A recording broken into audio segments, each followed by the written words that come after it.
on me. Promise that you never be lonely. Be the fan, that's what they call me. Salut à tous, aujourd'hui je vous présente mon automitrailleuse française de la Première Guerre mondiale. Donc, alors pourquoi est-ce que j'ai choisi de réaliser ce véhicule? Eh bien parce que c'est intéressant d'en avoir au moins un, et surtout qui est français. Alors, les automitrailleuses ont d'abord été utilisées évidemment en début de guerre pendant la guerre de mouvement, donc 14 jusqu'à à peu près 15 avant la stabilité du front. Mais voilà, je les trouve quand même intéressant de les mettre avec les cascadérants de 1915 et les uniformes de 15 également, parce que je trouve que ça apporte, je trouve que c'est un petit peu plus beau. Mais voilà, outre ce fait-là, les autométrages étaient également utilisés pour du soutien, peut-être pour certaines offensives dans des grandes plaines, et je dirais pourquoi pas la Somme ou d'autres. Faudrait que je regarde, mais je pense qu'elles ont été utilisées encore après la guerre de mouvement, et de toute façon elles ont été utilisées vers 17-18 lorsque ça a commencé à rebouger. Mais voilà, je vais vous présenter le véhicule. Donc, alors j'ai fait plusieurs bêtas à ce véhicule, donc la première que je vais vous mettre là, enfin j'ai 2-3 photos dessus, qui est pas très belle, et je vais vous mettre aussi la photo d'origine, c'est mieux, pour bien voir la différence avec ce que j'avais commencé à faire et ce qu'on a là maintenant.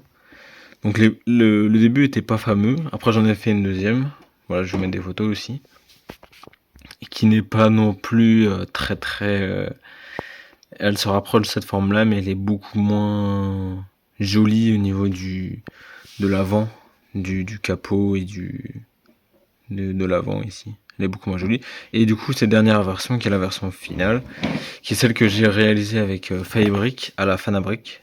Donc bah, comme j'ai pu y aller et que j'ai pu les voir, bah, je me suis dit que c'était intéressant qu'ils puissent m'aider sur ce projet de véhicule. C'est vrai que je suis pas très bon en véhicule, mais il a gardé à peu près les bases que j'avais faites, en tout cas pour certaines choses. Sinon le reste après on a refait ça ensemble. Donc même si lui à la base il est pas trop véhicule, même si un peu il a fait notamment certains véhicules en cyberpunk. Je crois que c'est ça, ou en... Non, je crois que c'est pas du... Je sais plus si c'est cyberpunk ou un autre qui est signé en punk, en tout cas, ou ouais, steampunk. Je crois que c'est ça, steampunk. Des véhicules comme ça, mais pas de ce genre-là, donc bah, c'est très sympa. Donc l'intérieur, on peut le voir un petit peu. Donc là, ici, c'est le cockpit. Alors normalement, c'est un peu plus élevé. Il y a un petit truc comme ça, mais bon, on va dire que comme ça rend aussi très bien. Donc du coup, il y a une tête translucide dedans qui fait office pour pouvoir surélever la chose.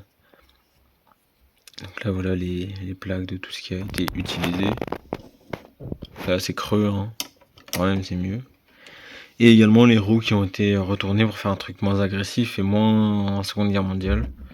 Il est avec la mitrailleuse Hotchkiss modèle 1914, et puis avec dessus un tireur. Voilà, et bien écoutez, j'espère que cette présentation vous aura plu. Et puis, eh bien, salut à tous.